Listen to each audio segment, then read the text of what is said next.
En la ganadería actual, el manejo del estrés es determinante para la salud y eficiencia productiva. El estrés calórico y el estrés del destete afectan directamente la respuesta inmunitaria de los terneros. Por eso el manejo de estas categorías sensibles como terneros recién destetados y animales en recría debe priorizar el confort, el bienestar animal y una nutrición estratégica. Estas prácticas son claves para generar mejores defensas, menor incidencia de enfermedades y mayor potencial de producción de carne. Estudios recientes demuestran que la suplementación con Omnigen mejora la respuesta inmune, reduce neumonías y mortalidad y aumenta la productividad. Animales suplementados logran ganancias diarias de hasta 90 gramos más por día. Desde el punto de vista costo-beneficio, Omnigen es una herramienta eficiente. La ganadería moderna avanza hacia sistemas sustentables, responsables y alineados con las exigencias del mercado internacional de carne de alta calidad. Phibro, a través de Omnigen, acompaña esta evolución productiva.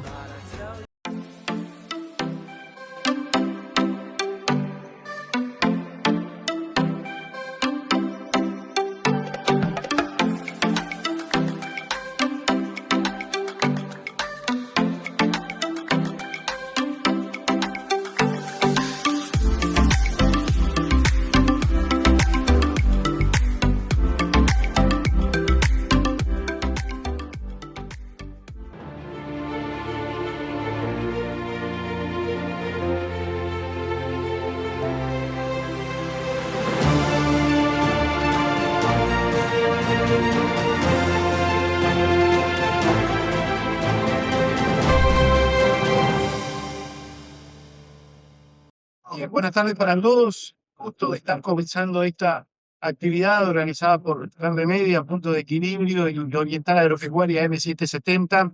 La idea acá es tener también esta charla, las decisiones empresariales que impactan en la competitividad agrícola ganadera.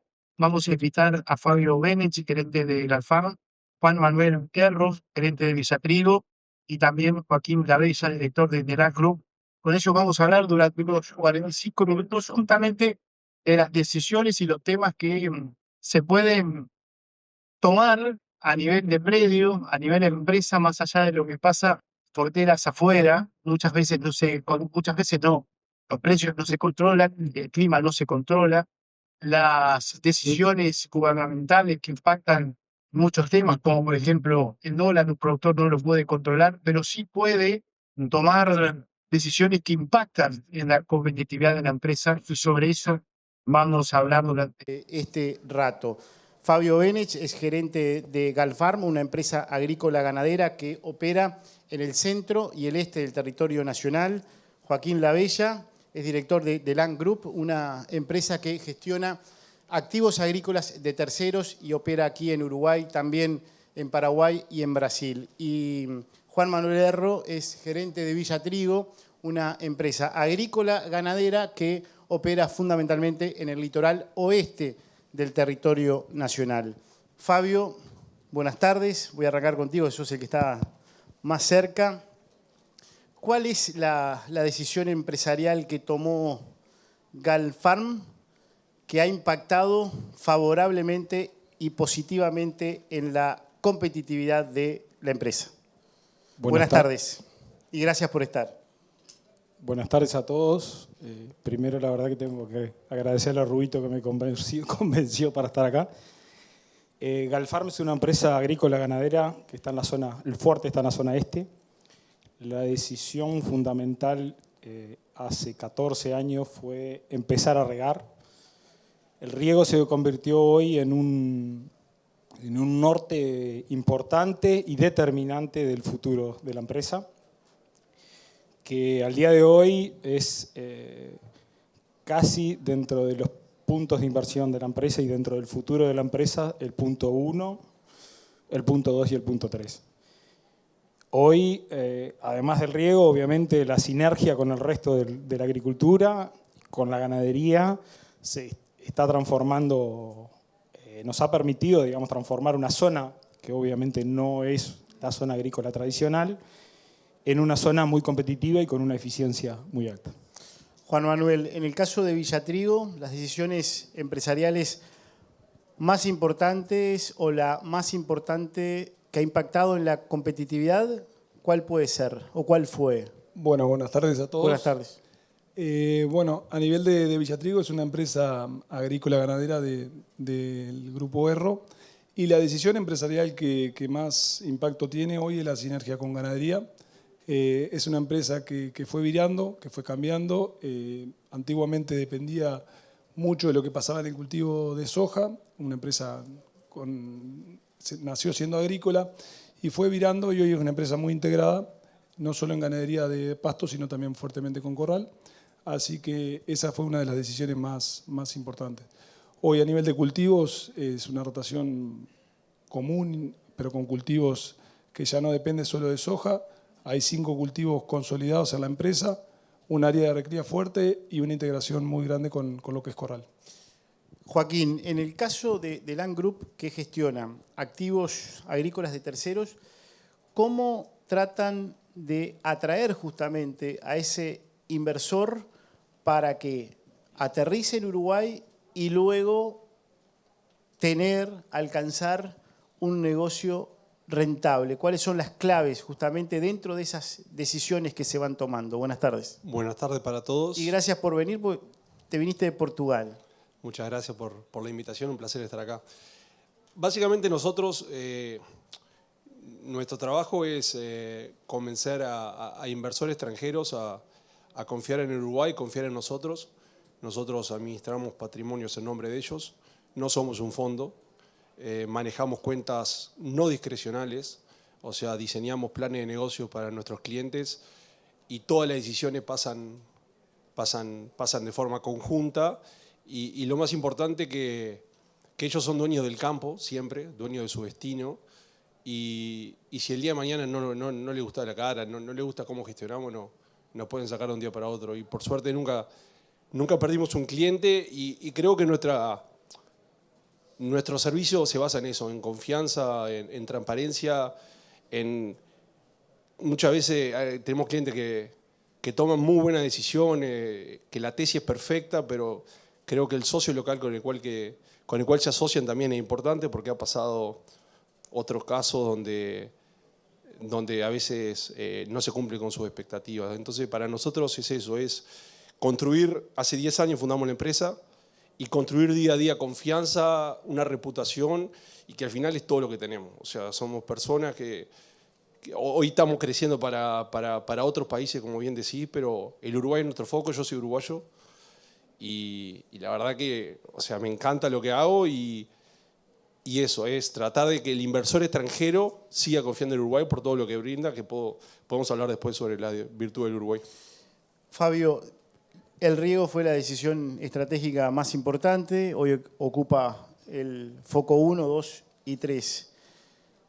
¿Qué tan complejo fue aprender a regar, tener justamente niveles de productividad como los que se tienen, y destacabas que son similares a los del litoral oeste del territorio nacional, donde están los mejores suelos del país? El riego es un proceso, una curva de aprendizaje muy fuerte. Le diría que hoy nosotros, desde esa época, trabajamos junto con la Asociación de Regadores. Al día de hoy, el riego, hemos cometido muchos errores en el proceso. No los tenemos 100% en el potencial que quisiéramos, pero cada día estamos más cerca. Dentro de los cultivos hay una diferencia muy importante en maíz y soja. En maíces fue mucho más fácil y más rápido llegar a los potenciales. En soja no, ha sido un largo proceso y recién hoy día podría decir que estamos un poquito más cerca de entender. Pero cambió la forma de hacer agricultura. El riego, te diría, la agricultura en secano es una agricultura donde vos vas a los altos en una carretera, tenés pozos, tenés piedras, curvas. Ahora el riego pones un Fórmula 1 a 300 km/h y tenés que acompañar el proceso. Y la previsibilidad de los resultados es más segura. De hecho, de la base de regadores, está claro que el coeficiente de variación en maíz de secano da 38%, en riego da 9%, en soja da 32% en secano y en riego da 12%. Esa es una base que se está generando mucha información y hoy ya no es lo que piensa uno, piensa otro, ya son datos concretos. ¿Qué nivel de productividad han logrado consolidar en maíz y en soja? Aproximadamente, ¿qué rango? Hoy maíz está entre 13 y 14 mil kilos por hectárea. Y en soja el proceso de producción fue totalmente diferente, donde hoy se divide muy fuerte entre materiales de ciclo corto y materiales de ciclo medio a largo. Ese cambio produjo un salto de rendimiento. Hoy en materiales de ciclo corto, nosotros podríamos decir en soja estamos entre 4.800 sería lo que venimos obteniendo, pero estamos esperando o trabajando para tener un rendimiento estable por arriba de los 5.000. Juan Manuel, mencionabas la rotación agrícola, 5 cultivos consolidados, la integración ganadera como elementos claves para la gestión. Estamos en un escenario, no es nuevo lo que voy a decir, de márgenes muy apretados y quizás hay cultivos que tienen margen cero o negativo en algún caso. ¿Cómo se toma la definición de siembra? ¿Cómo se arma el plan de siembra en función de este contexto de márgenes que se tiene? ¿Se altera? ¿Se cambia? ¿Qué se puede destacar allí? Y bueno, primero que nada, hoy parece común tener opciones y hace poco tiempo atrás las empresas agrícolas dependían en un 90% de lo que pasaba con soja. Hoy tenemos, como vos decís, 5 cultivos consolidados y 3, 4 cultivos que están siendo probados en la rotación. Entonces, eso da opciones de manejo, opciones de rotación, de principios activos, de mercados, de negocios. Y por ese lado creo que cada uno debe articular su plan de siembra a lo que el campo o la empresa le pide. Obviamente que los márgenes ajustados presionan los presupuestos, pero nosotros somos convencidos de una rotación y tratamos de que los negocios mirarlos a largo plazo. Hay revancha siempre con los mercados, hay revancha con los negocios, entonces digo, no podés andar mirando de un negocio a otro, de un cultivo a otro. Mantener una lógica de rotación creo que es fundamental y hay momentos que los negocios en las empresas es más negocio que floten y no que se hundan porque la vuelta de los negocios se da. Pasó con el corral hace un tiempo atrás, que el corral no le encontrábamos la vuelta y hoy estamos pasando un muy buen momento con los corrales. Pasó con el trigo, después con la colza, capaz pasa con la soja, entonces siempre la vuelta te tiene que agarrar en producto y para eso es fundamental seguir una lógica de rotación.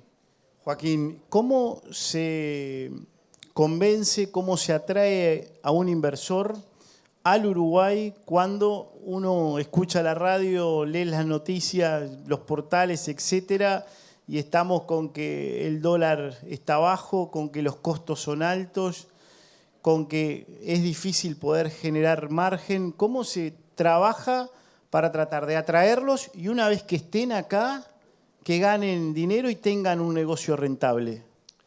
Bueno, por suerte... Que no son cosas, o sea, es la realidad en definitiva. Sí, sí. Bueno, por suerte mis clientes no leen los diarios uruguayos. Ese es el primer punto. Segundo es que, a ver, el contexto actual del mundo fortalece mucho las virtudes que tiene el Uruguay. Yo creo que el Uruguay tiene dos cosas. La parte analítica, si querés, racional de un inversor, tiene estabilidad jurídica, un marco constitucional, el mismo tratamiento para inversores locales o extranjeros. Si querés repatriar dividendos no tenés problema. Y todo eso al inversor le encanta. Eso es una realidad que no te pasa ni en los vecinos. Y después está el factor que nosotros le llamamos emocional romántico, que tanto al vecino como al europeo, al americano, le encanta el Uruguay. Le encanta venir, comer un asado, tomar un mate, llegar a un aeropuerto lindo, estar a 4 horas en auto por ruta, que pueden estar mejor o peor, pero son rutas que están vacíos, lindos paisajes. Y ir a tu campo, va a cualquier otro país de la región y tenés que hacer 10, 12 horas en auto. No sé, en ese sentido creo que el Uruguay, a pesar de que a veces uno siempre hay cosas perfectibles, brinda esas cosas que creo que atrae mucho al inversor extranjero. Está bueno lo del romanticismo y demás, y comer un asado y Punta del Este y la playa, pero los números son números. Ahí va la otra respuesta, perdón que se me olvidó eso. En realidad, nosotros tenemos clientes que son, su patrimonio que está acá es el 5 o 10% de su patrimonio. O sea, su decisión no pasa por, che, voy a vivir, mandar a mi hijo a la escuela pagando lo que saco en el campo en Uruguay. O sea, ellos quieren comprar campo para su nieto, saben que está el campo, que es tangible, que el Uruguay le va a defender, que el Uruguay no lo va a defraudar. Y obviamente es bueno mejorar los márgenes, pero nosotros nos focalizamos en mejorar el sistema, en mejorar el suelo. Y yo siempre digo que el 85% del patrimonio que yo administro está en el suelo. Y si le sumo el riego, le sumo los alambrados, le sumo la casa, le sumo la maquinaria, estoy arriba del 90%. O sea, sí, me encantaría ganar más plata por año. Hay que hacer las cosas bien esperando que llueva y esperando que mejoren los precios. Pero la clave está en que el suelo valga más. Y creo que si fuera por el yield, si fuera por ese retorno anual, creo que hay negocios mucho más rentables donde te puede dar mucho más que lo que te puede dar un campo en Uruguay. Fabio, ¿qué porcentaje tiene hoy la empresa bajo riego? Hoy del área agrícola tiene el 27%, que es un objetivo crecer, obviamente. No es fácil llegar a crecer a un nivel que pueda neutralizar los años malos. Ese es y estabilizar los rendimientos de todas las áreas. Y ahí, ese porcentaje, 27%, pensando en un esquema agrícola, ¿es el que te permite sortear años complejos desde el punto de vista climático, años adversos, enfrentar una sequía, por ejemplo, y salir con un número interesante, positivo? No sé si tenés hecho ese cálculo. Sí, a ver, hoy mitiga mucho. No es el objetivo, o sea, el objetivo estaría mucho más cerca del 40% que del 27%. El problema es obviamente crecer en área de riego, desarrollar riego, no es un proceso rápido, sino que es un proceso muy lento y lleva mucho tiempo. Juan Manuel, hablaste de la ganadería al principio, ¿cómo se integró al esquema agrícola? ¿Es solo corral? ¿Está la recría? ¿Cómo fueron diseñando ese esquema? ¿Y qué porcentaje pesa hoy en la facturación de la empresa, la ganadería? Y bueno, a ver, fue como te decía, todo un proceso de cambio. Al principio crecimos netamente en corral, pero nos dimos cuenta de que no teníamos el escalón anterior, que era la recría, y eso nos podía hacer un poco más fuerte. Ahí intensificamos la recría y el crecimiento de corral empezó siendo primero un vehículo o una colocación genuina de granos forrajeros, desde un trigo, una cebada que tenía problemas de calidad, hasta un maíz que se pensaba la rotación para ser comido dentro de la empresa. Y hoy con precios bajos, ni que hablar, pasa a ser muy atractivo no solo la terminación de ganado corral, sino que también la suplementación, porque en definitiva vos estás con un producto, por ejemplo un maíz, $200, y bueno, le podés cargar un flete de $20 más un secado, etc. Entonces digo, acercar las chacras a los centros de consumo con los corrales permite ser más eficiente y trasladar en un país, como vos decís, caro, que coincido, estamos transportando un camión de maíz, son $6.000, $7.000, y un camión de ganado 10 veces más. Entonces ahí, agregando valor, podemos mitigar o bajar el costo país y el costo de los cultivos. ¿Y hoy la ganadería ya pesa más que la agricultura en la facturación de la empresa, en términos porcentuales? En nuestra empresa está bien equilibrado, obviamente que somos agrícola, ganadero, como te decía, pero también permite, le da estabilidad, mueve los equipos diferentes, también dinamiza todo. Digo, por ejemplo, en esta zafra que estamos muy afectados por el clima, en lo que fue maíz de primera, hay maíces que se picaron, ya se están convirtiendo en carne. Los planes de siembra nacen pensando en abastecer los corrales, desde un fardo, una cola de trilla que se pica. O sea, es muy dinámico el tema de corral, y una ganadería fuerte es sinónimo de una agricultura fuerte atrás. O sea que para nosotros es muy importante la empresa, no solo por facturación, sino por colocación de granos y también por riesgo.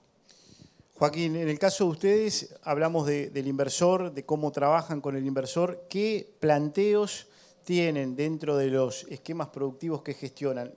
Titulares, ¿no? Porque no es tu área, pero ¿a dónde están yendo?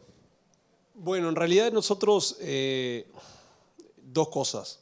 Una es que nos desvela no perder eficiencia a pesar de crecer en área. O sea, hoy administramos 20.000 hectáreas en 7 campos, en 6 departamentos distintos, y Y la historia marca que, al menos en este país, cuando uno crece mucho, a veces se pierde un poco de eficiencia, entonces nos devela eso, tratar de mantener los costos a raya y tratar de ser cada vez más eficiente y más productivo, que crecer nos haga mejor y no darnos contra la pared.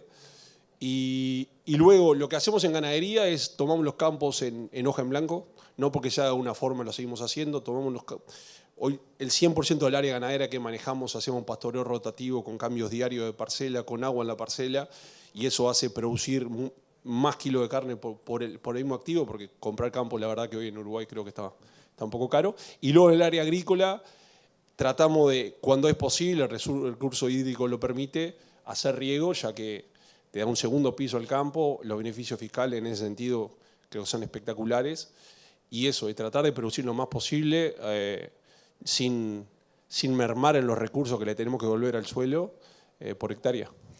En el caso de los campos, ¿no? Cuando van a elegir un campo, ¿se mira si tiene potencial para riego? ¿Eso está arriba de la mesa o no forma parte de la cuestión? Sí, yo estoy convencido que para mí el campo con riego hoy debe ser de los mejores negocios, que al menos en rentabilidad, y si le considerás la valorización del campo con el beneficio fiscal, para mí no hay error. ¿Cómo ves vos ese punto? Te levantó el centro, Fabio. Ahí te levantó el centro. ¿Es rentable regar con una mirada de mediano plazo? ¿Da estabilidad como aporta Joaquín? Nosotros sí, hace 14 años que arrancó el proceso de riego. La previsibilidad del negocio de riego en el largo plazo es determinante en el negocio. Es parte del problema que tenemos si mañana llueve, la semana que viene, si está la tormenta, no llueve, no. Creo que hoy se habló mucho de eficiencia en muchas charlas y me parece que el punto de eficiencia y el costo por tonelada producida en un sistema regado versus el resto de los sistemas es muy diferente y garantiza un resultado importante. El riego tiene otros factores hoy problemáticos que me parece que es importante. Veníamos muy bien, veníamos con una mirada positiva sobre la realidad, construir una imagen interesante, pero ¿cuáles son esos puntos que hoy están generando preocupación? Yo creo que hoy el principal problema de todas las empresas que tienen riego es que el agua realmente dé para regar. Porque es como vos venís con el auto puesto a 300 km/h en una ruta espectacular y te quedaste sin agua. ¿Y qué pasa ahí? ¿Por qué sucede eso? ¿Por cómo se encara justamente el proyecto, el diseño del proyecto? No, todos los sistemas de riego en Uruguay, nosotros regamos cultivos que se pueden hacer en secano, son riegos suplementarios. No es arroz que tiene un sistema diferente. Por lo tanto, el diseño de todos los sistemas está hecho para un promedio de años durante una serie histórica. La realidad es que cuando necesitamos muchísima agua más, como es el caso de este año, Juan me decía hace un rato que están cerca de 400 milímetros regados en una hectárea de maíz, estamos hablando de 4.000 metros cúbicos por hectárea, es mucho para un sistema de riego de secano, pero tenemos varios temas de generación y cosecha de agua. Me parece que nosotros, Uruguay en general, tendría que cambiar la idea.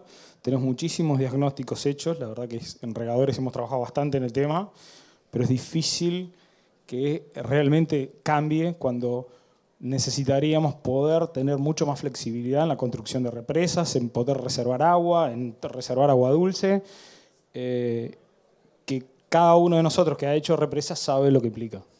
O sea que esa es una limitante que tiene el riego para vos. Es una limitante y una tremenda oportunidad para Uruguay, porque la topografía uruguaya tiene una gran ventaja para construir represas. La disposición geográfica de los padrones rurales y los vecinos es un tema importante. Y las represas, obviamente, multiprediales, que están en discusión actualmente. Está en la agenda. Está en la agenda. Es un principio de coordinación de muchos productores que vayan a regar. Entonces es un tema bien discutido. Juan Manuel, recría, terminación, ¿Cómo trabajan con las puntas, con la industria y con los proveedores justamente de la materia prima, los productores de terneros? ¿Hay alianzas? ¿Se pueden tejer alianzas de mediano o largo plazo? Sí, a ver, nosotros estamos en un eslabón de la cadena que recibimos señales por parte de la industria y lo que tratamos de hacer es dar las señales hacia los eslabones siguientes. Como les decía, parte de la recría es propia, pero tenemos muchos acuerdos con recriadores y criadores. En la cría no participamos porque sabemos de nuestras limitantes y no tenemos el know-how para hacerlo, entonces preferimos que el que sabe del ternero, el que sabe de genética, lo haga y lo haga bien. Nosotros hacer foco lo que entendemos que nos defendemos mejor, que eso es la recría y el engorde. Y bueno, ahí, como te decía, sí, hay acuerdos de largo plazo. La cuota 481 trajo un modelo de negocio que se asemeja mucho a lo que es el negocio agrícola, con previsibilidad, con precio futuro, convenios, con productos ya terminados a un plazo determinado. Y ahí vos al eslabón siguiente le decís, bueno, yo preciso un novillo de tal tipo, con tanto peso y con tantos meses, 24 meses con 380 kilos. Entonces creo que la industria dejó muy buenas señales y la cadena está fluyendo muy bien entre toda la cadena, así que hoy el momento que se está pasando es por eso. Los corrales dinamizan mucho y le da previsibilidad también al que vende el novillo, que tiene los terneros hoy se los sacan de las manos, los novillos se los sacan de las manos y así es una cadena de señales. ¿Y se consolidan esos acuerdos, o sea, con la industria, pero también con el eslabón anterior? O sea, ¿se puede planificar? Sí, y además se puede medir un poco el resultado de la genética, porque Uruguay ha invertido mucho en genética, pero hoy a nivel de producción se puede estar midiendo cómo rinden los novillos, o atributos que la industria empieza a poner para diferenciarnos, como puede ser hoy el marmoreo o algunos otros atributos de calidad, que en ese sentido creo que sí, te permite consolidar acuerdos. Joaquín, mencionabas que los activos que ustedes gestionan representan el 5%, como máximo el 10% de la cartera del inversor.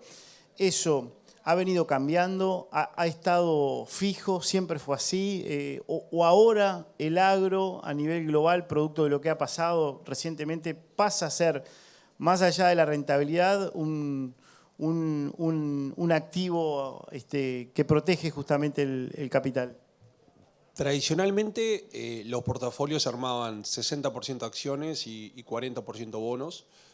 El activo agrícola entra de lo que es un activo, se llama activo alternativo, donde esto está teniendo cada vez más predominancia y cada vez más inversores institucionales. Antes invertía mucho familia, personas individuales, cada vez más fondos institucionales. Acá comenzó hace relativamente poco los fondos de pensión a invertir en el sector.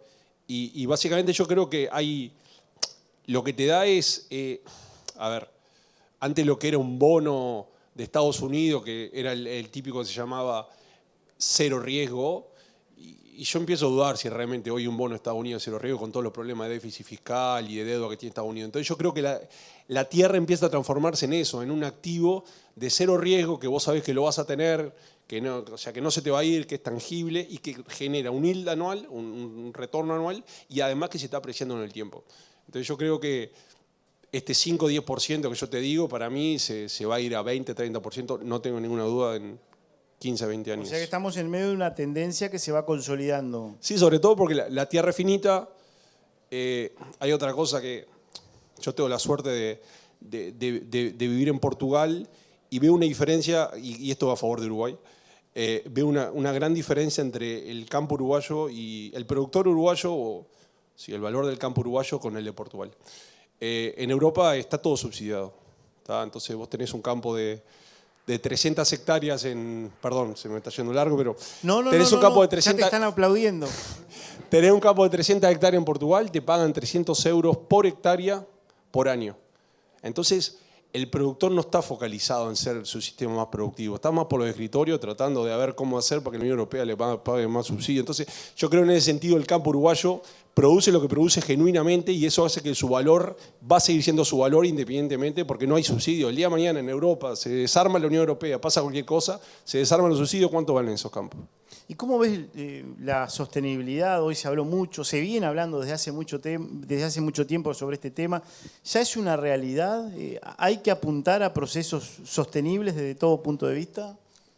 Voy a tratar de no estirarla, pero seguro el consumidor, sobre todo más en esos mercados, está siendo mucho más consciente de lo que consume y sobre todo el inversor siendo consciente de dónde pone su dinero. ¿Qué implica eso? Y que no es lo mismo producir una carne sin deforestación que con deforestación. Que no es lo mismo tener una carne con 100% trazabilidad, carne a pasto sin hormona, que no. Dicho eso, nosotros estamos convencidos que la sostenibilidad sí, siempre y cuando vaya de la mano de la rentabilidad. O sea, es un medio para ser más rentable y no un fin en sí mismo, porque salvo que estés subsidiado por el Estado, si vos no sos rentable te fundís. O sea, pero estamos convencidos que sí. Después, si podés tener un sobreprecio para una certificación, mejor. Pero creo que hay que ser sostenible porque producís más y el campo va a ser más rentable a largo plazo. Fabio, la producción de maíz que está bajo riego, ¿se comercializa fuera del establecimiento o se consume adentro? ¿Y cuánto impacta eso dentro de la producción ganadera? ¿Cómo tienen definido justamente ese aspecto? Obviamente, Galfarm, por el volumen de producción que tiene una planta de acopio, procesa todo el grano. En realidad se vende, la mayoría de la producción se distribuye y se vende. Hoy nuestra zona es mucho más compleja por el tipo de suelo, barro, etcétera. Entonces hoy estamos transformando a incorporar parte de la producción y que la parte ganadera se consuma un área importante del maíz. Dicho esto, para los volúmenes de producción del área regada, los tamaños de corral deberían ser muy importantes. Entonces, la realidad que hoy se va a transformar en un consumidor de un 10-15% del volumen. ¿Y cómo están pensando el tema pasturas? Hoy riegan cultivos fundamentalmente. ¿Ha estado sobre la mesa la posibilidad de incursionar con el riego en pasturas? Sí, o sea, Galfarm además, estamos hablando de la pata agrícola, tiene una gran pata ganadera, que ciclo completo cerrado hace muchos años con corral propio. O sea, toda el área agrícola pasa 100% por un área de coberturas en invierno. Actualmente pasa también por un área de semilleros de leguminosa que participan del área de riego, tema que estamos en proceso de desarrollo y probablemente en algún momento empiece a área regada de pasturas para trabajar en ganadería. Es parte del desarrollo de la rotación agrícola en cultivo de riego. Lo que pasa que hoy la rotación ideal agrícola para nosotros sería 50% maíz, 50% soja. Los volúmenes de producción para eso son muy altos, entonces tenemos que disminuir el volumen de producción de maíz. Bien, Juan Manuel, hace un tiempo, creo que hace un par de años, en una entrevista que teníamos, mencionaste que el negocio agrícola se estaba volviendo más logístico, porque había que aprovechar las ventanas, porque en las ventanas se definía mucho, ya sea siembra, aplicación, cosecha. ¿Qué implica ese concepto? ¿Seguís pensando lo mismo en primer lugar? Sí, a ver, cada vez más con datos se viene demostrando que la agricultura hoy no pasa solo por saber o hacer las cosas de determinado momento, de determinada forma, sino en determinado momento. Nos convertimos sí en un negocio de ventanas, que hacerlo en determinado momento realmente tiene un impacto. Y bueno, ahí yo creo que la tecnología lo que yo te decía en ese momento, nos convertimos en un negocio más logístico y pasamos de un negocio de precisión de insumos a un momento de precisión de tiempo. Hoy por hoy la fecha de siembra está definida y eso creo que se va dando a la medida de la búsqueda de la productividad. Antiguamente la fecha de siembra de cultivo de soja arrancabas en octubre y terminabas en enero y era lo mismo o no se hacía tanto foco. Hoy sembrar en noviembre es determinante y cada día que pasa después del 25 de noviembre que te atrasás, está medido que perdés 45 o 50 kilos de soja por hectárea por día. Entonces creo que sí, cada vez más importante, sobredimensionarse para actuar cuando el clima te da la oportunidad, ya sea en una siembra, en una cosecha, en una fumigación. Así que sí. ¿Compartís esa mirada, Fabio? No se lo pregunto a Joaquín, porque está por fuera del día a día, pero Fabio, que estás tomando decisiones diariamente, ¿compartís esa mirada que tiene Juan Manuel? Si hay un lugar en el Uruguay que tiene una ventana, es el este. La realidad que nosotros esa mirada la aprendimos mirando de otros lados. Hoy llegamos a capacidades de siembra que nunca hubiéramos pensado, y coincido que la capacidad de tener operativo ese diseño, porque básicamente es transportar semilla. En el caso nuestro, el año pasado fue récord, llegamos a sembrar 1000 hectáreas por día. Entonces, abastecer 1000 hectáreas por día no es sino que es un trabajo mucho más logístico y poder las ventanas acortarlas cada vez más. ¿Y qué hay ahí? ¿Una especie de mirada gringa sobre la producción agrícola? Uno recorre en Estados Unidos y hay un sobredimensionamiento de maquinaria que asusta. ¿Vamos a eso? ¿Ya estamos en eso? Yo creo que sí. Es un factor que, como dijo Juan, uno lo entiende con el tiempo. Ojalá podamos precisar el momento de siembra, pero también hoy, con los pronósticos extendidos, mal o bien, uno puede setear si quiere arrancar el 1 de noviembre o el 5 y tener la capacidad operativa para tomar la decisión y no perder kilos futuros. Vamos a eso, obviamente con las restricciones del caso, ¿no? Exige un nivel de inversión mucho más alto, máquinas que algunas se pueden utilizar en otros procesos y otras no, pero es uno de los cambios que sí, vamos en esa dirección. Bien, y allí en Delan Group, ¿la operación es toda propia? ¿Se terceriza algo? ¿Cómo encaran la gestión, por ejemplo, de maquinaria? Nosotros, no, lo que es maquinaria es 100% tercerizada. Nosotros fuimos tomando riesgos cuidados. Comenzamos con las 20.000 hectáreas arrendadas y fuimos avanzando, primero operando el 100% del área. Primero arrendaron. 100%. Compramos los campos, estaban arrendados y nos fuimos tomando el tiempo de ir tomando campo a campo. Fuimos operando los campos ganaderos. Hoy tenemos el 80% del área agrícola también bajo nuestra operación. El otro 20% arrendado, la parte forestal arrendada y la parte de arrocera arrendada. Hoy decías que comprar campos en este momento se torna difícil por los precios. ¿Cómo? O por la diferencia entre lo que piden y lo que valen. ¿Cómo es eso? A ver, profundicemos en eso. O sea, cada uno es dueño del activo y creo que tiene el derecho a pedir cuánto vale. Luego la rentabilidad lo tiene que probar. O sea, puedo tener una visión a 50 años, creo que los campos en 50 años van a valer el doble. Pero creo que también tiene que condecirse esa... Porque está bien, hoy tenemos unos precios, al menos en ganadería, que son espectaculares. Pero claro, si yo hago un Excel hoy con estos precios de ganadería, los campos valen. Pero influye más, a ver, capaz que estoy equivocado. Creo que en el valor de un campo influye más el precio de la soja que el precio de la carne, ¿o no? Sí. Sí, pero si con estos precios... Me tenés que decir que no y dejar en offside, no hay problema ninguno. Está cerrado. No, tal vez no estoy en la diaria, pero si con estos precios de la soja los campos valen lo que valen, o al menos se pide lo que se pide, ¿qué pasaría si volvemos a los precios de la soja de antes? Tal vez. ¿Y el inversor sigue mirando? Sí, porque... A ver, cuesta un poquito más encontrar buenas oportunidades, porque no es invertir a cualquier costo, ¿no? Porque también yo creo que la mayor rentabilidad de una inversión es siempre la entrada, más que durante y la salida. O sea, si compras bien, creo que asegurar una buena rentabilidad.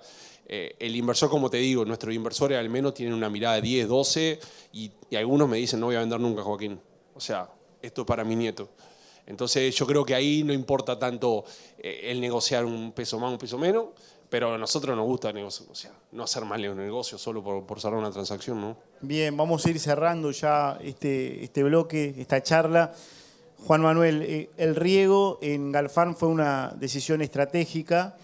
Hoy se habla de riego, ya desde hace mucho tiempo en el Uruguay se habla de riego, veremos en qué termina todo lo que hoy se está discutiendo. Pero también otra tecnología que forma parte de una decisión empresarial es el encalado. Ustedes empezaron a encalar hace mucho tiempo. Hay un proyecto en la agropecuaria de Dolores, de la cual tú sos directivo, que focaliza justamente en esa tecnología. ¿Qué implicó, qué aportó Y bueno, a ver, el riego sin duda es una medida que hay que seguir apostando, pero el encalado es una medida que puede ser masiva. Estamos en un negocio de commodities y tenemos que ser competitivos por costo de tonelada producida. No podemos relegar ninguna medida que aumente la productividad, y el encalado es una realidad en la región, en Paraguay, en Brasil, en Argentina, en Estados Unidos. Y en Uruguay empezamos a ver que los primeros estudios estaban dando datos interesantes. Encaramos un proyecto a 4 años y hoy los resultados son contundentes, que se está perdiendo un 30% de productividad en aquellos campos que tienen problemas de acidez. ¿Y a eso ustedes lo ven, por ejemplo, en Villatrigo? Sí, lo vemos y estamos tomando acción. Obviamente es una técnica muy costosa, estamos hablando de una inversión de 300, 400 o 500 dólares por hectárea, pero que tiene una proyección a 5 años del resultado. Entonces digo, el Uruguay hoy está dando los resultados de este proyecto también, que el 30% del área tiene un problema hoy y hay un 20% que está en el borderline, y que si no hacemos nada en el corto plazo vamos a entrar en problema. Entonces creo que precisamos alguna medida, algún catalizador para uso del encalado, porque realmente es una técnica que puede hacernos subir un escalón de productividad y que se puede hacer en cualquier campo del país que tenga problema. En eso estamos con la agropecuaria, tratando de incentivar alguna medida con el gobierno para que pueda llegar a catalizar y no llegar a tener el problema en el 50% del área. ¿Cómo ves el papel del gobierno allí? Y bueno, se puso una agenda, que eso es bueno. Así que ahora veremos a ver si realmente lo podemos poner en plan COMAP para poder hacer una medida como el riego, que precisa un catalizador para accionar de forma rápida, porque digo, este tema no espera y hay un impacto de productividad en la cadena muy grande que se podría dar. Joaquín, sé que tus clientes, tus inversores no leen diarios uruguayos, no escuchan radios uruguayas, pero ¿cómo son los mensajes que emiten los gobiernos, ¿no?, de cara a la inversión? Pero particularmente, ¿hay algún mensaje que preocupe, que ayude, que aliviane la decisión del inversor o no? Yo creo que, a ver, no voy a hacer un comentario político, pero creo que no se está haciendo, se está manteniendo una estabilidad, o una estabilidad, si querés, que no se rompa nada. Y yo creo que hay reformas y hay cosas, hay cambios que hay que hacer que creo que alguien lo va a tener que atacar de fondo. Y creo que dependa la competitividad de estar peleando en un diario con el tipo de cambio, o que la competitividad esté prendida de unos precios históricos de la carne. Yo creo que también habla de que el Uruguay es caro, que el Uruguay el Uruguay tiene un costo país altísimo, ¿sí? Tiene muchas virtudes y por eso va a ser siempre más caro que tal vez los vecinos de Paraguay, que están haciendo un gran trabajo acá. Eso te iba a decir, porque los rivales también juegan, ¿no? No, pero Paraguay es otra liga. Paraguay es otra liga. Vos en finanzas tenés el famoso riesgo-retorno. Si querés ganar más dinero, sí, vamos a Paraguay. Tenemos otro riesgo. Es verdad que Argentina también empezó a jugar. Ayer a Argentina Trump le aprobó el aumento de la cuota de la carne de 20.000 a 100.000 toneladas. Y creo que Uruguay no se puede permitir hacer acuerdos por ideología política. El Uruguay es una economía chica, tiene que abrirse a todo el mundo, vender. Somos netamente exportadores y tenemos que ser amigos de todo el mundo. Así lo veo yo. Fabio, ¿cómo ves al riego, al gobierno? Se habla mucho. ¿Cómo lo estás analizando ese punto? A mí me toca participar en la directiva de regadores hace bastante tiempo. Hemos trabajado mucho con todos los gobiernos. La realidad es que hay un montón de diagnósticos, y necesitamos más concreción. ¿En cuanto a qué? En cuanto a tener reglas claras de juego, no que aparezcan, Rubén, vos fuiste partícipe de la charla del Prado de caudales ambientales, que por suerte eso se pudo revertir, pero también... Pero se tuvo que trabajar para que se revirtiera, o sea... Sí, es un proceso lento donde primero nos avisan la medida y después tenemos que revertir la medida. Entonces es un doble trabajo. Hoy a todos los de riego les llegó vía UTE una comunicación de no haber cumplido lo que es Punta Llano, que se cambió. Entonces son todos temas de discusión permanente donde la probabilidad de que el riego acelere la tasa de crecimiento termina dependiendo de que los commodities valgan. Ahí la tasa de crecimiento vuelve a un 13%, que es lo que nos dio, si no, vuelve una tasa pasiva de 2-3% de las empresas que riegan. Bien, o sea que vos precisás, se necesita, vos considerás que se necesita acción. Se está trabajando ahora en una comisión, ahí pensás que tiene que haber acción y no más diagnósticos, digamos.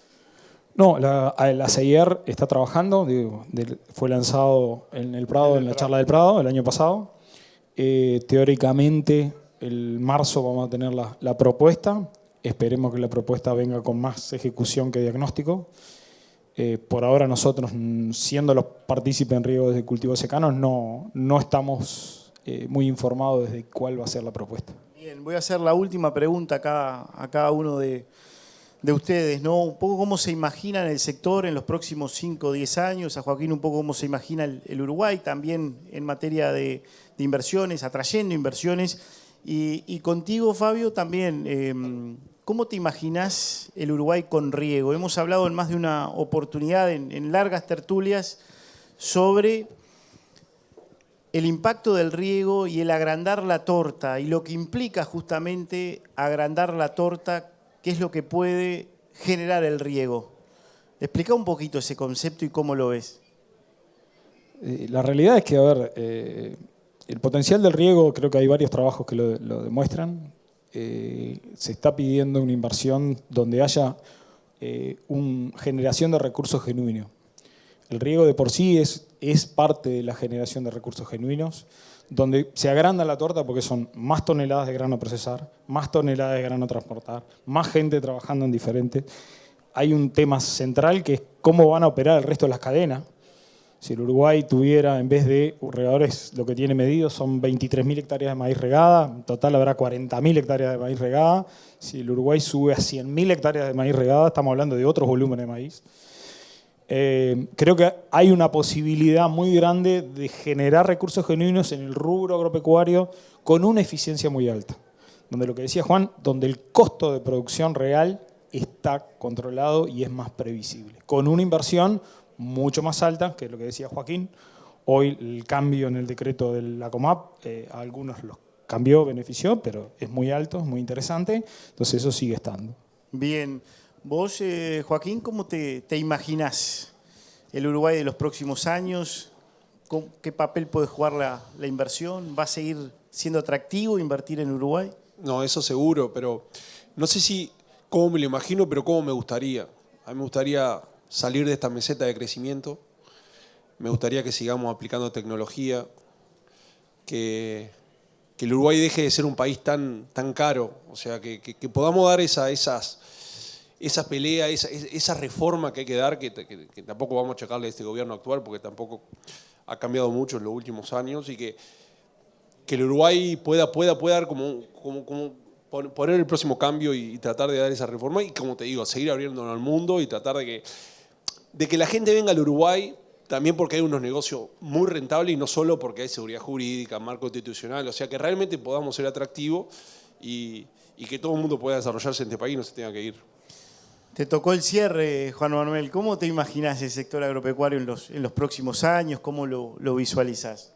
Bueno, yo creo que hay que ir aprendiendo de lo que ha sido el pasado y como más de una nota lo hablamos, tenemos que fomentar una política de seguros o darle robustez a los seguros agrícolas para dar esa previsibilidad a las empresas. Eso creo fundamental. En el 2018 arrancó el proceso de toma de seguros. El 2023 la sequía fue mucho más severa y se pudo afrontar mejor por esa política de seguro. Había 300.000 hectáreas con un muy buen seguro. Hoy hemos perdido un poco pie en eso y creo que hay que volver a trabajar con más cultivos, con más proyección o con más temporalidad de los seguros. Creo que ese es un punto importante.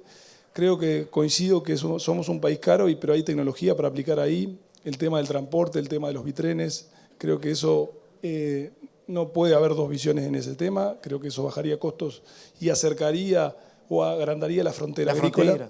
Ese creo que es un punto fundamental. Y creo que hay también un desafío ambiental que creo que tenemos que comunicar más. Creo que con un ámbito como esto hay mucha cosa que es obvia y se conoce, que los corrales reutilizan su bosta, en los predios agrícolas, que no tenemos problemas de deforestación como tienen algunos de nuestros vecinos. Son cosas muy obvias en o por ejemplo los límites medios de residuos que tiene la colza para llegar a Europa.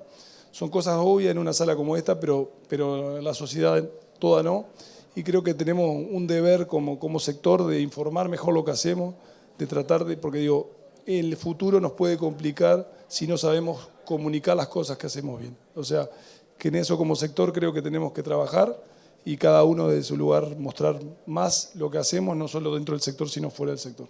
Pero muy bien, muchísimas gracias. Un fuerte aplauso para Juan Manuel Erro, gerente de Villatrigo, Joaquín Labella, director de Delan Group, y Fabio Berich, gerente de Galfar. Muchísimas gracias por el tiempo y será hasta la próxima.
En la ganadería actual, el manejo del estrés es determinante para la salud y eficiencia productiva. El estrés calórico y el estrés del destete afectan directamente la respuesta inmunitaria de los terneros. Por eso el manejo de estas categorías sensibles como terneros recién destetados y animales en recría debe priorizar el confort, el bienestar animal y una nutrición estratégica. Estas prácticas son claves para generar mejores defensas, menor incidencia de enfermedades y mayor potencial de producción de carne. Estudios recientes demuestran que la suplementación con Omnigen mejora la respuesta inmune, reduce neumonías y mortalidad y aumenta la productividad. Animales suplementados logran ganancias diarias de hasta 90 gramos más por día. Desde el punto de vista costo-beneficio, Omnigen es una herramienta eficiente. La ganadería moderna avanza hacia sistemas sustentables, responsables y alineados con las exigencias del mercado internacional de carne de alta calidad. Phibro, a través de Omnigen, acompaña esta evolución productiva.